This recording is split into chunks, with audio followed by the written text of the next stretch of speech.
Hi friends, मैं हूं रामा। आप सभी को स्वागत है रामा कोचिंग सेंटर में। उम्मीद करते हैं कि आप सब बहुत अच्छे होइएगा और अपना पढ़ाई को कंटिन्यू करके अच्छे से पढ़ रहे होइएगा। आपका जो रियल नंबर वास्तविक नंबर है उसका थ्योरी करवा दिए हैं और साथ में एक्सरसाइज 1.1 भी करवा चुके हैं। कोई स्टूडेंट नहीं देख पा रहे हैं तो प्ले लिस्ट में सारा वीडियो पड़ा हुआ, प्ले लिस्ट में जाइएगा, वहाँ से सारा वीडियो आपको मिल जाएगा। आज एक्सरसाइज 1.2 करवाने वाले हैं, तो आप सब एक्सरसाइज 1.2 निकाल के अच्छे से बैठ जाइए। और साथ में हाँ, कोई भी दिक्कत हो, परेशानी हो, समस्या हो तो आप सब कमेंट करके बता सकते हैं कि सर हमको यहाँ पे ये प्रॉब्लम कुछ भी। लेकिन इतना विश्वास दिलाते हैं कि हमसे पढ़ने के बाद एक बार वीडियो देखने के बाद आपको दोबारा कहीं और न जाने की ज़रूरी पड़ेगा, न दोबारा वीडियो देखने की ज़रूरी पड़ेगा। तो आप सब को अगर मेरा पढ़ाने का तरीका अच्छा लगता हो तो आप सब मेरे चैनल को सब्सक्राइब कीजिए, शेयर कीजिए और साथ में एकदम अच्छे से कमेंट किया कीजिए।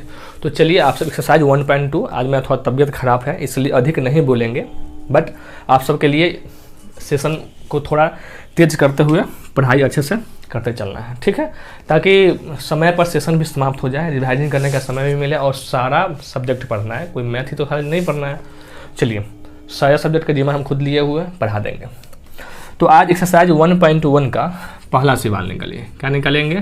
पहला सवाल कह रहा है कि निम्नलिखित संख्याओं को अभाज्य गुणनखंडों के गुणनफल के रूप में व्यक्त कीजिए। अभाज्य गुणनखंड का मतलब क्या हुआ? अभाज्य संख्या किससे कहते हैं? वैसी संख्या जो एक और अपने आप से कटे, बाकी किसी से न कटे, वो अभाज्य हो गया। मतलब कोई जो संख्या दिया हुआ है उसको अभाज्य संख्या के रूप में ब्रेक कर देना है, तोड़ देना है। गुणनखंडन का मतलब ही होता है, क्या होता है? तोड़ना। तो उसी प्रकार हमको क्या करना है? तोड़ना है। जैसे मैं इसमें आपको पहला सवाल दिया हुआ है, पहला का पहला दिया हुआ है 140। कितना दिया हुआ है? 140। तो 140 को हम ब्रेक करेंगे। 2 से देंगे तो 70, 2 से देंगे तो 35, इसको हम भाग दे रहे हैं, ठीक है। 5 से देंगे तो 7। ये जो 7 है वो क्या है? खुद अभाज्य संख्या है। क्या है? अभाज्य संख्या है। तो हम 7 को क्यों तोड़ें? अभाज्य संख्या तो आप जानते हैं कि जो 7 है वो खुद एक और अपने आप से कटेगा, बाकी किसी से नहीं कटने वाला है। अब इसी संख्या को हम 2 गुने 2 गुने 5 और गुने 7, यहाँ पर ध्यान दीजिए। 2 देखिए 1 और 2 बार आया हुआ है। अब पावर सबका क्या होता है? कोई भी संख्या का पावर 1 छिपा होता है। गुना में पावर क्या होता है? जुड़ता है, और भाग में पावर घटता है। तो 2 गुने 2 है, अर्थात इसको पावर जोड़ेंगे तो 2 का पावर 2 और गुने 5 और गुने 7 हम लिख सकते हैं। यही इसी रूप में लिख देना मतलब अभाज्य गुणनखंड के रूप में हम लिख दिए। तो इस देखिए कितना सिंपल था। कोई भी संख्या हो उसके अभाज्य संख्या के रूप में लिख देना क्या हो गया? अभाज्य गुणनखंड के रूप में व्यक्त करना हो गया, ठीक है। इसी क्रम में दूसरा सवाल दिया हुआ है। क्या दिया हुआ है? दूसरा सवाल में दिया हुआ है 156। कितना दिया हुआ है? 156। फिर पहले की भांति वैसा ही करेंगे। 2 से देंगे, 2 सते 14, 1 2 8 16। फिर 2 से देंगे 2 तिहाई 6 और 2 9 18। फिर 3 से देंगे तो 13, और 13 तो क्या है? खुद ये अभाज्य संख्या है। तो अभाज्य संख्या को हम आपस में क्यों तोड़े? अभाज्य संख्या टूटेगा ही नहीं, ठीक है। तो इसको फिर उसी प्रकार 2 देखिए 1 2 बार आया हुआ है, तो 2 का पावर 2 गुने 3 गुने 13, इसी रूप में क्या कर दिए? हम दर्शा दिए। यही आपका आंसर हो गया, ठीक है। और ये हो गया तीसरा नंबर। तीसरा नंबर में देखिए क्या है? तीसरा नंबर में कह रहा है कि 38 25 दिया हुआ। कितना? 38 25। अच्छा, आप सब क्या भाग देने का रूल जानते हैं? 2 से डिवाइड कौन संख्या होगा जिसके अंत में 0 2 4 6 8 हो, या हम ये कह दें कि सम संख्या हो तो वो 2 से कटेगा। 3 से सभी संख्या को आपस में हम जोड़ेंगे, अगर वो 3 के टेबल में आता है या 3 से कट रहा है तो वो 3 से डिवाइड हो गया, वरना नहीं होगा। 4 से जिसका लास्ट का 2 टर्म अंतिम से 2 संख्या करता हो तो वो पूरी संख्या। 5 का जिसके संख्या के अंत में 0 और 5 हो। 6 का वैसी संख्या 6 को जब हम तोड़ते हैं तो 2 गुने 3 लिखते हैं, 2 तिहाई 6। जो संख्या 2 और 3 दोनों से कट रहा है वो 6 से कटेगा। उसी प्रकार 7 8 9 सबका एक अलग डिविजिबिलिटी रूल होता है। आपको हम फिर कभी बता देंगे, थ्योरी क्लास करवाएंगे तो उसमें हम डिवाइड का रूल बता देंगे। अभी फिलहाल इतना समझिए।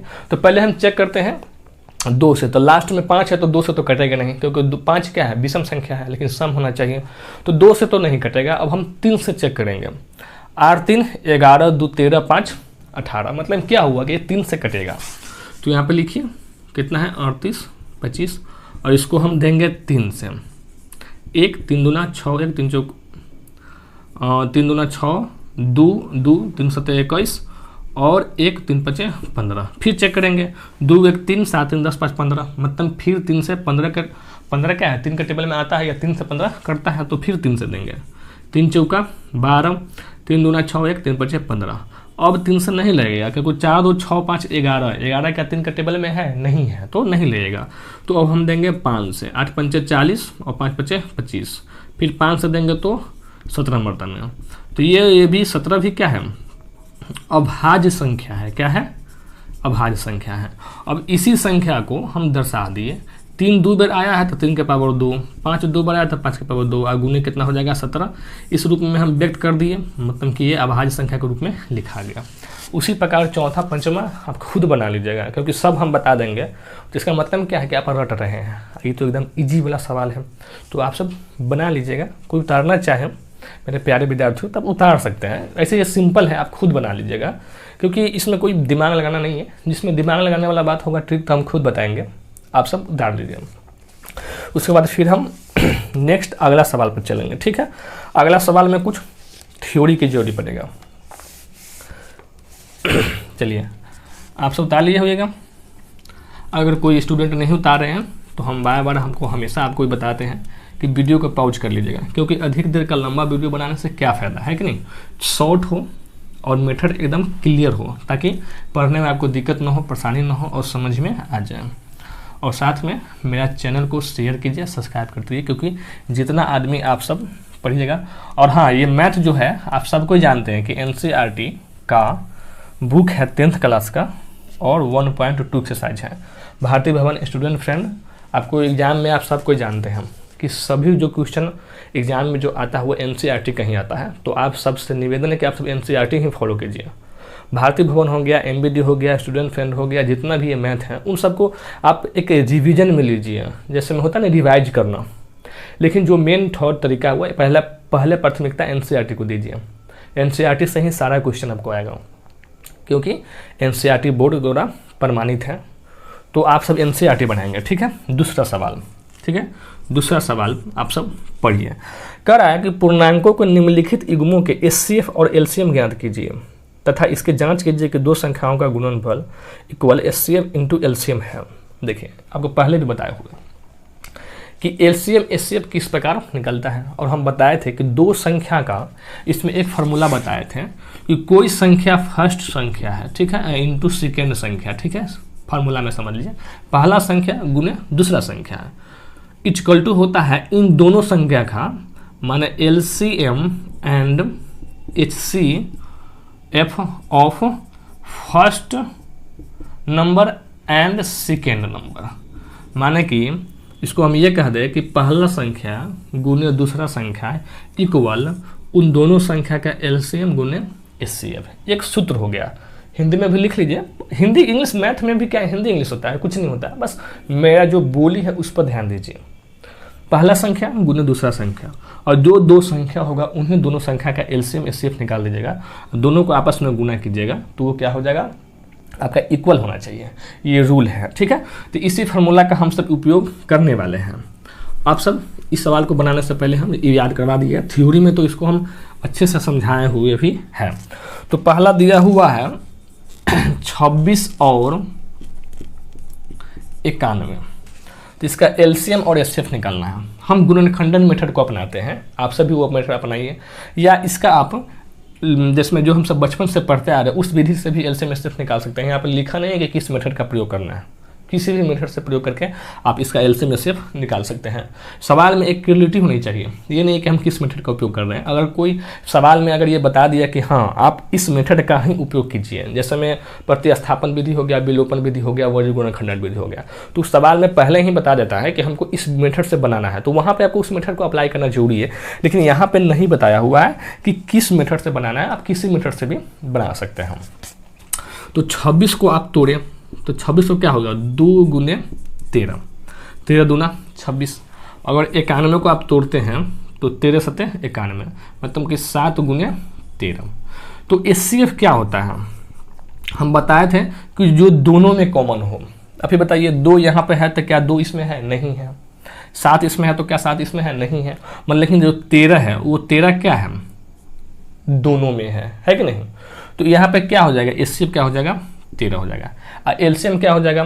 माने संख्या का अधिकतम घात जो सबसे अधिक परिणत हो। एलसीएम इक्वल टू क्या हो जाएगा? 2 गुने 7 गुने 13 सब ले लेंगे। एलसीएम में क्या होता है कि संख्या का अधिकतम घात लेना है। तो 13 का भी अधिकतम घात एक ही 13 ही है, 2 का भी अधिकतम घात 2 ही है, और 7 का अधिकतम घात ही 7 ही है।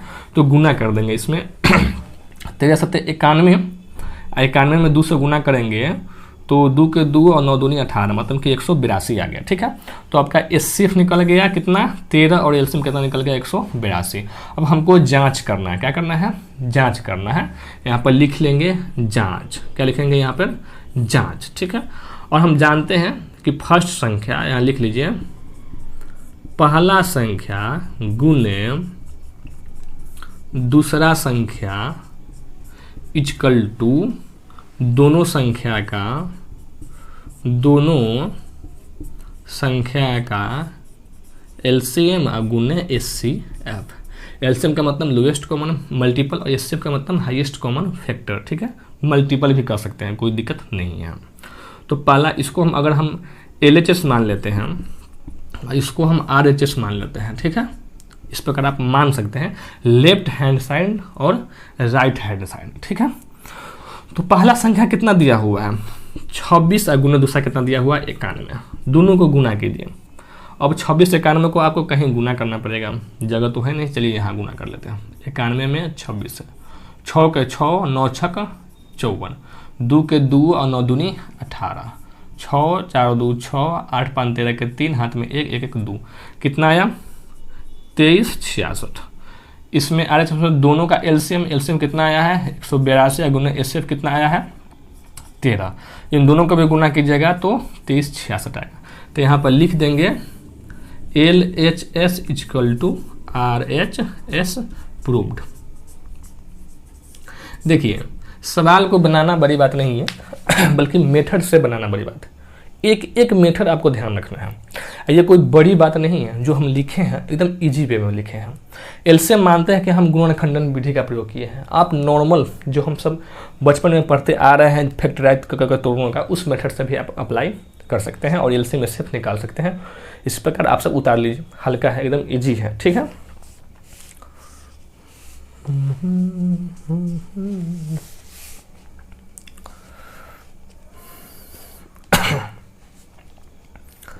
अब देखिए इसी प्रकार हमको जहाँ तक लगता है कि आप 510 और 92 और 336, चलिए एक और बता देते हैं, तीसरा नंबर आप बना लीजिएगा। बल्कि मेथड यही है, इसी प्रकार आप सब बना लीजिएगा, क्योंकि सवाल फंसने वाला नहीं है। ऐसे तो रटवाना हो जाएगा। हम चाहते कि जो भी मेरा स्टूडेंट हो वो रटे नहीं, अपना सवाल खुद अपना मन से बनाए। क्योंकि देखिए रटा दिए तो उसका मतलब क्या हुआ कि आप मैथ को समझे नहीं। हम बोले हुए हैं कि एक एक सवाल बनवाएंगे, लेकिन क्या हमको लगता है कि मेरा जो भी प्यारे स्टूडेंट्स हैं, मेरे जो छात्र छात्राएं हैं, क्या उनको रटवाने की ज़रूरी है? बिल्कुल नहीं। थ्योरी की होइएगा तो आप सब ये सब हमको लगता है जहाँ तक पता है आप सब खुद बना भी लिए होइएगा, है कि नहीं। लेकिन फिर भी बहुत से सारे स्टूडेंट होंगे, उनको लगता होगा कि नहीं सर हमको बता ही दीजिए, तो उनके लिए चलिए हम बता देते हैं। दूसरा मेथड का अप्लाई करेंगे। ठीक है, जैसे में दूसरा में है, अब ध्यान दीजिए 510 है और कितना है? 92। ठीक है, तो 510 92 का हम पहले एलसीएम निकालेंगे, फिर एचसीएफ निकालेंगे। चलिए एचसीएफ निकालते हैं हम। तो कितना हो जाएगा? 510 में कितना से देना है? 92 से देना है। आप सब खुद समझिए कि अगर हम 5 मरतबा में देंगे, गुना कीजिए, तो 5 गुना 10 के 0, हाथ में 9 5 45 और एक कितना होगा? 46 हो जाएगा। तो शायद कम ही पड़ रहा है। 6 मरतबा में देते हैं, कितना मरतबा में इसमें चेक करना पड़ेगा। ठीक है, 9 6 54, 6 मरतबा में नहीं लगेगा, कोई बेसी हो जाएगा तो 5 मरतबा में लगेगा। 5 गुना 10 के 0, हाथ में 1, 9 5 45 से 46, 0 के 0, 11 में से 6 कट गया, 5 ये कट गया, यहाँ पे उतरा कितना? 92। फिर 1 मरतबा में देंगे तो कितना हो जाएगा? यहाँ पे 50, यहाँ पे उतरेगा कितना? 2, 9 में से 5 कट गया 4, फिर उतरेगा यहाँ पे 50। फिर क्या मरतबा देंगे? 1 मरतबा में कितना हो जाएगा? 42, यहाँ पे उतरेगा 8, फिर उतरेगा यहाँ पे 42, 8 7 8 6 48, तो 8 5 40, यहाँ पे उतरेगा 2, यहाँ पे उतरेगा 8, फिर 2 चौकी 8 और ये कट गया। तो आपका HCF कितना हो गया 2, कितना हो गया HCF इक्वल टू 2। इस प्रकार हम निकालेंगे। देखिए ये हो गया जो हम सब बचपन से पढ़ते आए हैं वो मेथड, ठीक है। अगर आप गुणनखंडन मेथड से भी अपनाना चाहते हैं तो हम दोनों पहले निकालते हैं, ठीक है, आप सबको सिखाने के लिए, ठीक है। देखिए 510 को पहले 92 को हम ब्रेक करते हैं, ठीक है। तो 92 को करेंगे तो 2 से देंगे 2 चौका 8, 1 2 छक 12, 2 से देंगे तो 2 दूना 2 तिहाई, और 23 तो खुद एक आभाज्य संख्या है तो 2 के पावर 2 गुने हम 23 लिख सकते हैं, ठीक है। उसके बाद कितना है 510 है, इसको भी तोड़ लीजिए आप 2 से, 2 दूना 4, 1 2 पंचे 10, 1 2 पंचे 10 नहीं कटेगा, फिर 5 5 10 2 12 3 से कटेगा, 8 3 24 और 1 5 3 5 15, फिर देंगे यहाँ कितना से 5 से 17 5 85, ये हो जाएगा 17 तो खुद आभाज्य संख्या है, तो मतलब इसको हम 2 गुने 3 गुने 5 गुने 17 हम लिख सकते हैं। तो आप ही बताइए इन दोनों में जो प्रेजेंट है कितना है, HCF कितना हो जाएगा, यहाँ भी 2 है यहाँ भी 2 है, मतलब 2 हो जाएगा। LCM कितना हो जाएगा आप ही बताइए, जो सबसे अधिक घात हो तो 2 के पावर 2 अधिकतम घात है, ठीक है, गुने 23 गुने 3 5 तो इसमें है ही 3 गुने 5 गुने 17। अब इस सब संख्या को अब गुना करना पड़ेगा, 2 दूना 4, 4 से गुना कीजिएगा तो ऐसे गुना कीजिएगा 5 तिया ही 15, 15 तिया अलग अलग गुना कर लेते, ठीक है, ताकि अच्छा रहेगा। 2 दूना 4 और 4 से जब हम 23 में गुना करेंगे, 4 से 23 में गुना करेंगे तो 4 तिया 12 के 2 हाथ में 1 और 4 दूना 8 1 9, 92 हो जाएगा। अब गुने 5 तिया ही 15 और गुने कितना हो जाएगा 17। इस सब को आप गुना कीजिएगा, गुना हम कर लें कि कर लीजिएगा, आप सब गुना तो कर ही लीजिएगा, ठीक है। अब गुना कीजिएगा तो यहाँ पे आपको LCM निकल जाएगा। जब LCM निकल जाएगा तो जिस प्रकार हम जांच किए हैं पहला संख्या गुना दूसरा संख्या, उस प्रकार आप क्या निकाल लीजिएगा, जांच करके आप सब बना लीजिएगा, ठीक है। तो हम दोनों मेथड से निकाल दिए, HCF एक जो हम सब बचपन से पढ़ते हैं उस मेथड से, और LCM भी निकाल दिए हैं कि जो हम सब अभी गुणनखंडन मेथड का उपयोग किए हैं वो भी, और दोनों का जांच आप खुद कर लीजिएगा, ठीक है, क्योंकि समय लेस करने से क्या फ़ायदा। अब गुना कर लेना है तो सिंपल से आप गुना कर लीजिएगा, ठीक है। तो आप सब उतारिएगा कि उतार लें, आप सब उम्मीद करते हैं कि आप सबको पढ़ाने का तरीका भी अच्छा लग रहा होगा, आप सब गुना कर लीजिएगा, एकदम सिंपल सी मेथड है, कोई बड़ी बात यहाँ पे सीखने वाली बात है ही नहीं कि आप सबको समझ में नहीं आता होगा। चलिए आप सब उतार लिए होइएगा, ठीक है। अब चलते हैं तीसरा नंबर सवाल, ये सब आप खुद बनाएंगे क्योंकि उन्हें सवाल मंगनी में रटवाने से क्या फ़ायदा, आप ही बताइए। क्या मेरा प्यारे स्टूडेंट रटने वाले हैं? नहीं, लड़ने वाले हैं और समझने वाले हैं, ठीक है, समझ के पढ़ेंगे। ये कोई एक्सरसाइज में कुछ समझाने वाला तो है नहीं, लेकिन फिर भी हम सोचे हैं कि बता देते हैं। अब आप सब निकालेंगे तीसरा नंबर सवाल, ठीक है। कह रहा कि अभाज्य गुणनखंडन विधि द्वारा निम्नलिखित पूर्णांकों का HCF और LCM ज्ञात कीजिए। देखिए जो हम इससे पहले बार बताया है वही मेथड, अभाज्य गुणनखंडन, फिर उसको गुणनखंडन के रूप में तोड़ना है और हमको LCM और HCF निकालना है। तो क्या आप सबसे नहीं निकलेगा? आराम से निकल जाएगा, लेकिन फिर भी हम एक बना देते हैं, और अगले का तो हमको लगता है ये सब तो हल्ला हल्ला ही है, ठीक है। चलिए पहला बताते हैं। पहला में कितना दिया हुआ है 12 15 और कितना दिया हुआ है 21, ठीक है। तो आप 12 को तोड़ेंगे तो 12 को आप क्या लिख सकते हैं, 2 गुने 2 दूना 2 गुने 2 और गुने 3, 2 दूना 4 और 4 तिहाई 12। अब किसी को ये समझ में नहीं आ रहा कि सर 12 को कैसे लिखे हैं, तो इस प्रकार देखिए 12 को तोड़ेंगे 2 से 6, 2 से देंगे तो यहाँ 3 और 3 से देंगे तो 1, 2 गुने 2 गुने 3 में लिख दिए, ठीक है। उसी प्रकार 15 को भी आप सब तोड़िए, 3 गुने 5, 21 को भी तोड़िए तो 3 गुने 7। अब HCF क्या होगा, बोलिए बोलिए आप सब कोई, जो सब में प्रेजेंट हो और सबसे कम वाला, जो ऐसी संख्या जो सबसे कम वाला कॉमन हो। देखिए 3 यहाँ भी दिखाई दे रहा है आपको, यहाँ भी दिखाई दे रहा है, यहाँ भी दिखाई दे रहा है। क्या 3 के अलावा कोई और संख्या है जो सब में हो?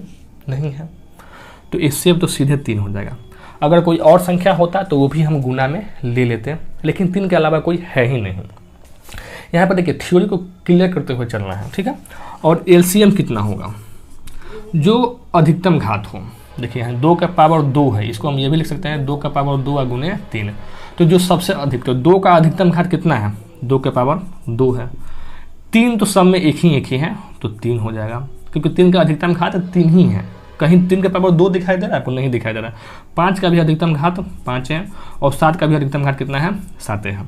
तो गुना करेंगे 2 दूना 4, 4 3 12, 12 पंचे 60 और 60 छक 42, 420। तो आपका एलसीएम निकल गया और एचसीएफ निकल गया। तो यही आपका क्या हो जाएगा? आपका आंसर हो जाएगा। ठीक है, इसी प्रकार एक हम और बता देते हैं, दूसरा नंबर। सब में 2-2 बता देंगे तो ठीक रहेगा। ठीक है, करेंगे 17, 23 और 29। ये तो एकदम ईजी लग रहा है, 17, 23 और 29। पहली बात तो ये है कि देखिए ये सब अभाज्य संख्या है। क्या 17 1 और 17 के अलावा किसी से कटेगा? नहीं कटने वाला है। 23 भी 1 और 23 के अलावा नहीं कटने वाला है। 29 भी 1 और अपने आप के अलावा किसी से नहीं कटने वाला हो, तो इस पर समय देना ही तो व्यर्थ हो जाएगा। सीधे 17 को हम क्या लिख सकते हैं? 1 गुने 17। अगर समझने के लिए तो इसको क्या लिख सकते हैं? 1 गुने 23। और 29 को हम क्या लिख सकते हैं? 1 गुने 29। मतलब 1 हम क्यों लिए हैं? ताकि आप सबको समझ में आए। तो एचसीएफ कितना हो जाएगा? 1 हो जाएगा, क्योंकि 1 तो सब में है, क्योंकि दुनिया का ऐसा कोई भी संख्या है ही नहीं जो 1 से ना करता हो। सिंपल सी बात है। तो 1 तो सब में कॉमन हो गया, तो एचसीएफ तो 1 ही होगा। लेकिन इसका एलसीएम ले लीजिए। एलसीएम जो सब में कॉमन हो, अधिक घात 17 का अधिकतम घात 17 है, 23 का अधिकतम घात 23 है, 29 का अधिकतम घात कितना है? 29 है। इस सब को गुना कर लीजिए, जो आएगा वही आपका आंसर हो जाएगा। ठीक है, अब कहेगा सर गुना कर दीजिए, तो ये तो एकदम बउआ वाला बात हो जाएगा। लाजो लगना चाहिए ना, क्योंकि मैथ पढ़ रहे हैं, वो भी रामा सर से पढ़ रहे हैं, अब गुना नहीं आ रहा है, तो ये तो बड़ी दिक्कत की बात है। ठीक है, तीसरा नंबर सवाल आप सब खुद बना लेंगे। ठीक है, अब उतारना है तो उतार लीजिए, नहीं तो चौथा नंबर सवाल पे आते हैं। उम्मीद करते हैं कि आप सब उतार लिए होइएगा, क्योंकि उतारने में क्या, एक बात और कहेंगे, जब हम बनाते रहेंगे तो उस समय आप सब उतारिएगा नहीं। अधिकांशतः स्टूडेंट को देखते हैं कि बनाता बनाता हुलबुली में वीडियो का पाउच कर लीजिए फिर उतारिए। पहले समझना जरूरी है।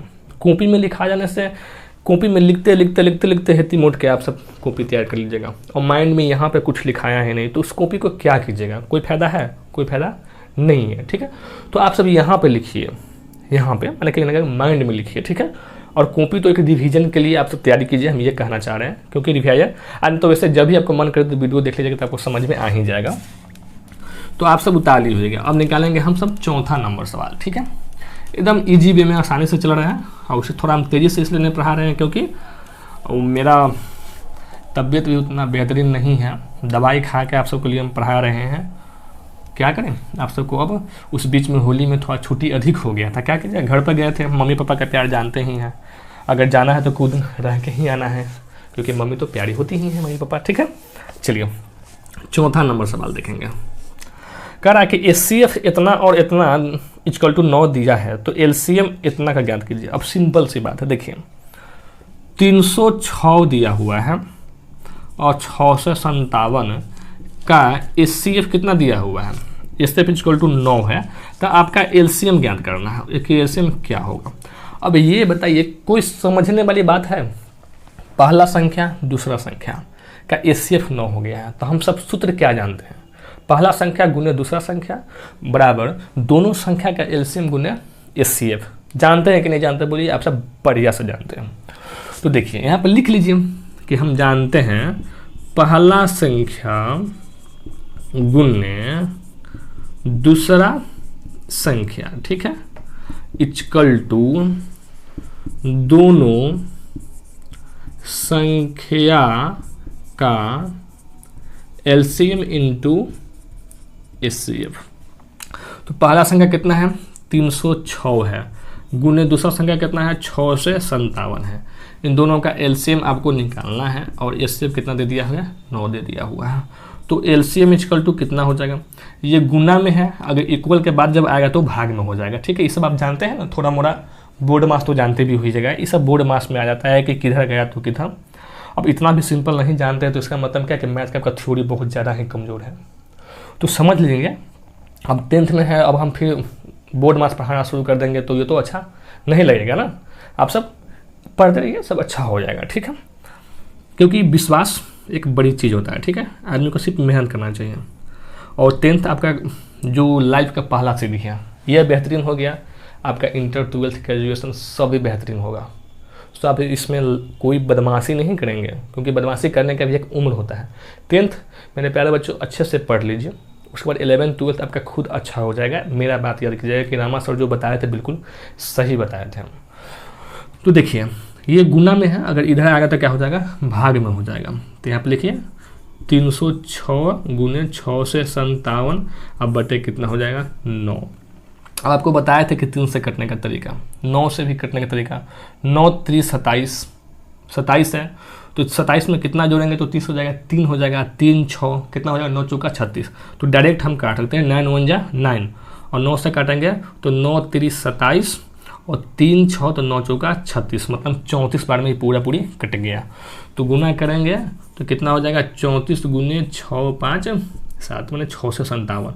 अब दोनों को गुना कर लीजिएगा, वही आपका आंसर हो जाएगा। फिर कहिए गुना कर दीजिए, तब तो एक मूर्खता वाली बात हो गई और शोभा मेरे प्यारे स्टूडेंट को नहीं देंगे, क्योंकि मेरे जो भी व्यूअर्स है, जो भी मेरे छात्र हैं, एकदम प्यारे प्यारे हैं। ठीक है, चलिए अब 5वां नंबर सवाल में चलते हैं। ये थोड़ा समझने वाली बात है, ये सब उतार लीजिएगा, उतार ही लीजिए क्योंकि आप सबको अच्छा लगेगा। ठीक है, और वीडियो को पॉज करके आप सब उतार देंगे। ठीक है, क्योंकि सिंपल सी बात है, इसमें कुछ समझने वाली बात नहीं है और एकदम हम देख रहे हैं कि एकदम हले हले चल रहे हैं ताकि आप सबको समझ में आए।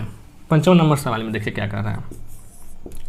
5वां नंबर सवाल बुक में आप सब पढ़िए, कह रहा है कि जांच कीजिए कि क्या किसी प्राकृतिक संख्या n के लिए संख्या 6 के पावर n अंक 0 पर समाप्त हो सकती है। मतलब आप सब समझ में आ गया होगा कि देखिए कितना दिया हुआ है, 6 के पावर n दिया हुआ। तो 6 को अगर हम 2 × 3 लिख दें और पावर हम n लिख दें तो आप सबको कोई परेशानी नहीं होगा। देखिए कोई भी संख्या को अगर हम 5 उसमें प्रेजेंट हो तभी उसके लास्ट में 0 बन सकता है। एग्जाम्पल के तौर पर देखते हैं, देखिए अगर 2 गुने हम 5 लिखते हैं तो कितना आया, 10 आया। 3 गुने 5 15 होगा, लेकिन 4 गुने 5 कितना हो जाएगा, 20 हो जाएगा। मतलब कि 5 हर एक में प्रेजेंट होना, 0 के लिए 5 जरूरी है, 5 होना जरूरी है। बाकी और संख्या को देख लीजिए, जैसे मैं 6 गुने 6 ले लीजिए तो 36 हो जाएगा, 3 गुने 4 ले लीजिए तो 12 हो जाएगा, 18 गुने 2 ले लीजिए तो 36 हो जाएगा। मतलब 5 जहाँ प्रेजेंट ना हो 0 का आना संभव नहीं है। तो आप इसके गुणनखंड में जानते हैं कि 5 प्रेजेंट क्या है, नहीं है, सिंपल सी बात है। तो यहाँ पर लिखेंगे कि 6 के पावर n के गुणनखंड में 5 उपस्थित नहीं है। यहाँ पर लिखेंगे यहाँ 5 उपस्थित नहीं है, अर्थात सीधे लिख लीजिए, अर्थात इसको और डिटेल में हम पढ़ेंगे। अर्थात 6 के पावर n में n के कोई भी मान, क्या करेंगे, कोई भी मान लेने से अंत में 0 नहीं आएगा। क्या होगा, नहीं आएगा। ठीक है, आंसर यहाँ 5 उपस्थित नहीं है। यहाँ पर एक बात आप जोड़ सकते हैं यहाँ पर कि 6 के पावर n के गुणनखंड में 5 उपस्थित नहीं है। ठीक है, लिख लीजिएगा। ये क्या कहते हैं, थ्योरेटिकल क्वेश्चन है, इसमें कोई दिमाग लेने की जरूरी नहीं है। अब हम जांच करते हैं, कहिएगा सर लिख तो दिए, अब जांच कीजिए। चलिए हम जांच कर लेते हैं, क्या कर लेंगे, जांच। जिसमें 6 के पावर n दिया हुआ, ठीक है, अगर हम n का मान हम 0 रखते हैं तो 6 के पावर 0 इक्वल टू क्या, जो कोई भी संख्या के पावर 0 रखते हैं तो क्या हो जाता है, उसका मान 1 हो जाएगा। अगर n के मान हम 1 रखते हैं तो 6 के पावर 1 इक्वल टू कितना हो जाएगा, 6 हो जाएगा। 6 के पावर 2 रखते हैं तो 6 1 36, 6 के पावर 3 रखते हैं तो 6 1 36 और 36 छक्का 6 1 36 के 6 हाथ में 3 और 36 18 2 21 2 से 16। 6 के पावर 4 रखिएगा तो इसी प्रकार, मतलब किसी भी संख्या 6 के पावर n इक्वल टू 6 के पावर n आएगा। मतलब अंत में देखिए यहाँ पे 1 आया, 6 आया, 6 यहाँ भी आया। मतलब कोई भी संख्या के अंत में आपको 0 दिखाई नहीं दिया होगा।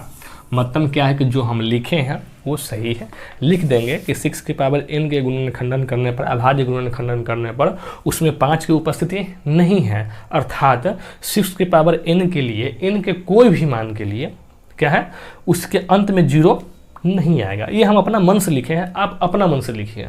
ये सब इसको और बेहतरीन तरीका से लिख सकते हैं कि जब हम 6 के पावर n में n का कोई भी मान रखते हैं तो उसके अंत में 0 नहीं आता है। यहाँ पर आप 3-4 को एग्जाम्पल के तौर पर ये भी दे सकते हैं, इस मेथड से भी बना सकते हैं। एक सवाल को 7 मेथड से बनाया जा सकता है, जैसे मन है वैसे बनाइए, मेरे स्टूडेंट हैं, आप डरने की जरूरी नहीं है। तो अर्थात 6 के पावर n में n के कोई भी मान के लिए अंत में 0 नहीं होगा, इस प्रकार भी आप लिख सकते हैं। तो ये सिंपल सी बात है, ठीक है। आप सब इसको आप सब खुद लिख लीजिएगा या लिख लीजिए।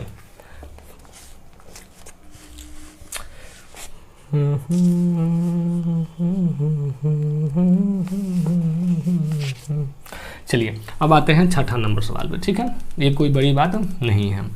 अब देखिए ये सवाल अधिकांशतः बच्चा को समझ में नहीं आया था, अब हमको उम्मीद करते हैं कि पूरा एकदम अच्छे से समझ में आ भी गया होगा। क्यों नहीं आएगा? क्यों नहीं आएगा मेरे प्यारे बच्चों को? जरूर आएगा, क्योंकि आप सब मेहनत करने वाले हैं। मेहनत करने वाले कभी असफल नहीं होते। चलिए 6ठा नंबर सवाल आप सब देखिए। 1 मिनट, रिकॉर्डिंग आपका चल रहा है कि नहीं, थोड़ा जांच कर ले। चलिए चल रहा है। कह रहा है 6ठा नंबर पढ़िए आप सब। कह रहा है कि व्याख्या कीजिए 7 × 11 × 13 + 13 और इतना एक भाज्य संख्या है। इसमें सवाल 2 है, हम एक बताएंगे, समझ में। देखिए कह रहा है कि 7 × 11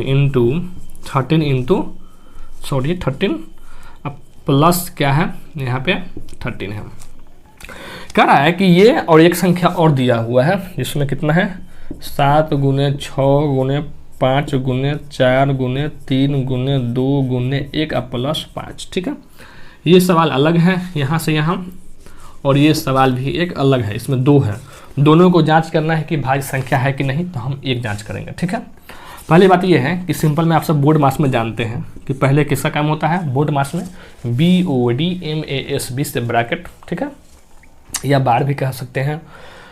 उस ऑफ डी से डिवीजन, M बोर्ड मास MAS मतलब M से मल्टीपल, तब उसके बाद एडिशन, तब सब्ट्रैक्शन, मतलब कि जो जोड़ का काम बाद में होगा, तब पहले तो हम सबको क्या करेंगे गुना करेंगे, ठीक है। तो 11 7 कितना हो जाएगा 77 गुने 13 प्लस सॉरी इसको देखिए एक ही बार गुना कर लीजिए, ठीक है। गुना कीजिएगा सबको तो ये इतना आएगा, अब प्लस 13 इस सब को जोड़िएगा तो कितना आएगा 114। अब कह रहा है कि ये भाज्य संख्या है कि नहीं, आपको बताना है, दिखाइए कि भाज्य संख्या है। तो भाज्य संख्या हम किसे कहते हैं? परिभाषा में आपको थ्योरी बताएगा भाज्य संख्या किसे कहते हैं। अभाज्य संख्या तो अभी बताए हैं कि जिसका गुणनखंडन करने पर एक और अपने आप से कटे, लेकिन भाज्य संख्या किसे कहते हैं? एक और अपने आप से तो कटे ही कटे, लेकिन किसी अन्य संख्या से भी कटे, तो क्या हो जाएगा वो भाज्य संख्या हो जाएगा। तो जब इसको आप तोड़िएगा, ब्रेक कीजिएगा, तो ब्रेक कीजिए 2 से देंगे तो 2 पंचे 10, 0 2 सते 14, 3 से दीजिए, एक मतलब में 3 3 छक 18 और 9 3 27।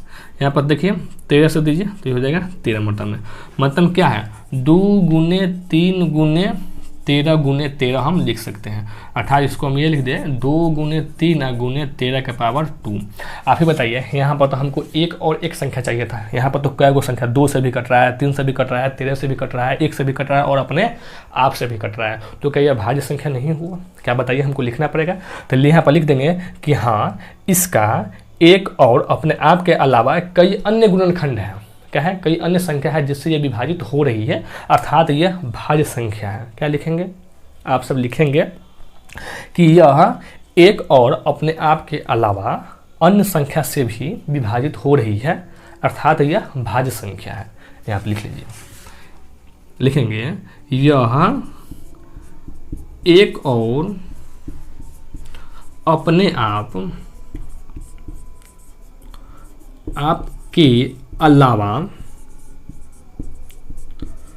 अलावा अन्य संख्या से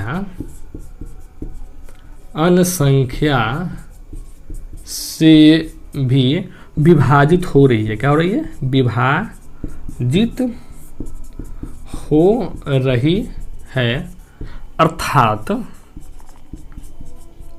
यह भाज्य संख्या है। क्या है? भाज्य संख्या है।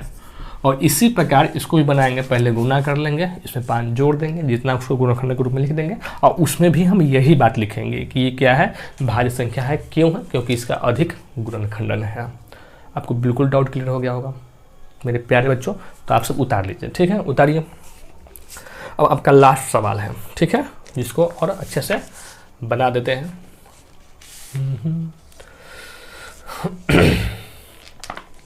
चलिए उतार लिए होइएगा, उम्मीद करते हैं उतार लिए होइएगा, ठीक है। नहीं उतारे होइएगा तो वीडियो को पाउज हम बताए थे कर लीजिएगा और उतार लीजिएगा, ठीक है। दोनों सवाल को एकाएक बना लिए होइएगा। देखिए अगला सवाल लंबा सवाल है लेकिन एकदम इजी सवाल है, ठीक है। इसको आप सब तब तक पढ़िए, जब तक हम बोर्ड क्लीन कर रहे हैं आप सब अच्छे से मन लगा के उसको पढ़ेंगे, पढ़िए। और साथ साथ हम भी पढ़ेंगे। कर आई किसी खेल के मैदान के चारों ओर एक वृत्ताकार पथ है। कोई खेल का मैदान है, वृत्ताकार पथ, मान लीजिए कोई ऐसा एगो पथ है, ठीक है। 6ठा नंबर सवाल है, ठीक है। वृत्ताकार का मतलब क्या हुआ, गोल हुआ, वृत्त, सर्कल, ठीक है। चक्कर लगाने में सोनिया एक नाम लड़की है, क्या नाम है, सोनिया, क्या नाम है, सोनिया है, ठीक है। इसको लगता है टोटल कितना, 18 मिनट, ठीक है। और एक और लड़का है रवि नाम है, क्या नाम है, रवि, इसको लगता है कितना, 12 मिनट, ठीक है। 12 मिनट लगता है। मान लीजिए वो दोनों एक ही स्थान और एक ही समय पर चलना प्रारंभ करते हैं, एक ही स्थान, मान लीजिए यहाँ ए स्थान है, यहाँ से सोनिया और रवि चलना क्या कर दिया, शुरू किया, ठीक है।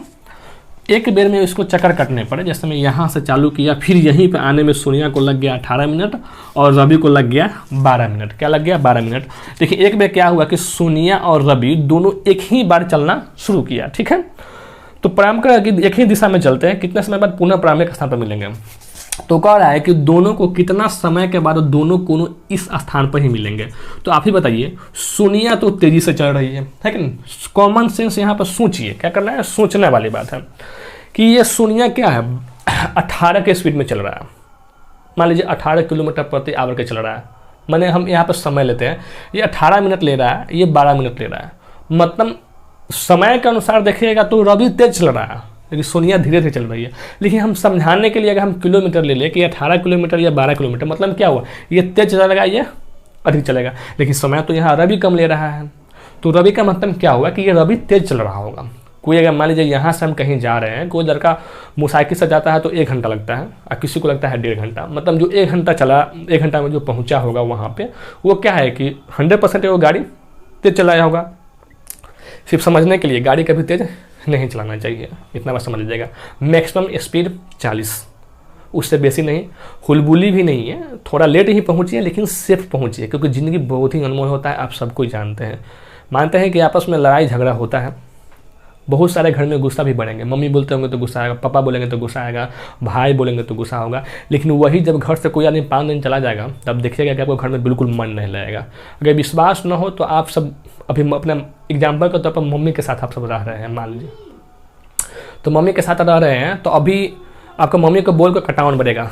मम्मी अधिकांश तो बोलती होगी तो आपको लगता होगा भर दिन बोलती रहती है मम्मी, लेकिन मम्मी क्या कभी गलती बोल सकती है, नहीं बोलती है। अगर आप मान लीजिए 1 महीना के लिए पढ़ने बाहर चले गए, ठीक है, 1 महीना के घर पर आ जाइए और देखिए कि मम्मी अभी घर पे नहीं है, कहीं और जगह पर गई हुई है, तो घर में आइएगा तो घर आप एकदम सुना सुना महसूस होगा, बिल्कुल आपको मन ही नहीं ले रहा है। क्यों? क्योंकि आपका जो हृदय है, दिल है, आपके मम्मी को तलाश रहे हैं, क्योंकि उनका बोली भी अब प्यारा लगता है। तो ये आपस में है, तो इसका मतलब ये नहीं कि आप सबको कटावन, वो सब प्यार है, अनमोल है, ठीक है, उसका कोई तुलना ही नहीं है, इतना समझ लीजिए। इससे ज़्यादा हम क्या कर सकते हैं, अब इतना समझ लीजिए। अधिक यहाँ पर कोई प्रवचन नहीं चल रहा है, पढ़ाई चल रहा है, लेकिन हाँ, पढ़ाई ही एक ऐसा तरीका है जिसमें सब कुछ समझाया जा सकता है। समझिए, सोनिया है, रवि है, रवि को 12 मिनट लग रहा है, सोनिया को 18 मिनट लग रहा है। मतलब क्या है, रवि तेज चल रहा है और सोनिया क्या चल रही है, धीरे धीरे चल रही है। लेकिन चलना तो शुरू की तो पक्का है कि रवि यहाँ पे आया, फिर यहाँ पर तले बढ़ जाएगा, बढ़ता है। रवि को 12 मिनट में पूरा कर देता है, ये 12 मिनट में तो आराम से यहाँ पर आकर तले यहाँ बढ़ जाएगा, और सोनिया को 18 मिनट लगता है, तब तो सोनिया यहीं पहुँचेगा। तो एक बार में तो नहीं पहुँच पाएगा, फिर दोबारा बार में। तो इस प्रकार अगर मान लीजिए एग्जाम्पल में दिया हो कि क्या करना है, तो इस प्रकार एलसीएम निकालेंगे। क्या निकालेंगे, कोई एक जगह पहुँचने के लिए अलग अलग टाइम दिया हो, जैसे मैं एग्जाम्पल में दे देगा, 1 घंटी है 12 बजे बढ़ता है, 1 घंटी 6 बजे बढ़ता है, 1 घंटी 9 बजे बढ़ता है, 1 घंटी 18 बजे बढ़ता है। मान लीजिए 18 बजे मतलब हम ट्रेन टाइम बताए हैं, ये मत समझिएगा। तो कहेंगे कि सब घंटे 1 बजे कब बचेगा, सीधे एलसीएम निकाल लीजिए। उसी प्रकार दोनों कब पहुँचेंगे तो सीधे क्या निकालेंगे, एलसीएम निकाल लेंगे। क्या निकालेंगे, एलसीएम निकालेंगे। तो लिखे यहाँ पर लिख देंगे कि दोनों अपने प्रारंभिक स्थान पर स्थान पर पहुँचेंगे कब? तो एलसीएम ऑफ 18 एंड 12, मान एलसीएम और 18 और 12 का एलसीएम निकालेंगे। तो 18 का निकालेगा तो क्या लिख सकते हैं आप? 18 को लिखेंगे तब क्या लिख सकते हैं बताइए? 2 गुने 3 गुने 3 दूना 6 और 6 3 18, और 12 को क्या लिख सकते हैं? 2 गुने 3। तो इसका एलसीएम कितना होगा आप ही बताइए? 2 का अधिकतम घात कितना है? 2 का पावर, इसको लिख लीजिए, 2 का पावर 2 गुने 3। तो 2 का पावर 2 का अधिकतम घात है, गुने 3 का भी अधिकतम घात कितना है? यहाँ पर लिख सकते हैं 2 गुने 3 के पावर 2, 3 के पावर 2। तो 2 दूना 4 और गुने 3 है 9, 9 चौका कितना हो जाएगा? 36। तो 36 मिनट के बाद दोनों आपस में हो जाएगा, क्या हो जाएगा? प्रारंभिक स्थान पर वो मिल जाएंगे। तो उम्मीद करते हैं कि आपको सारा ये सेशन, सवाल में कोई डाउट नहीं होगा। बड़े ही प्यार से बताए हैं मेरे प्यारे बच्चों, और तबीयत खराब होने के बावजूद भी बचाए हैं। तो प्लीज़ आप सब शेयर कीजिए और सब्सक्राइब करवाइए, ताकि जितना बच्चा जुटेंगे उतना मेरे अंदर में और ज़्यादा जोश जुनून आएगा और हम आपको अच्छे से पढ़ाएंगे। इसी प्रकार सभी सब्जेक्ट को एकदम तोड़ के अच्छे से समझाएंगे। बस हमसे जुड़े रहिए और मन लगाकर पढ़ते रहिए। जय हिंद फ्रेंड्स।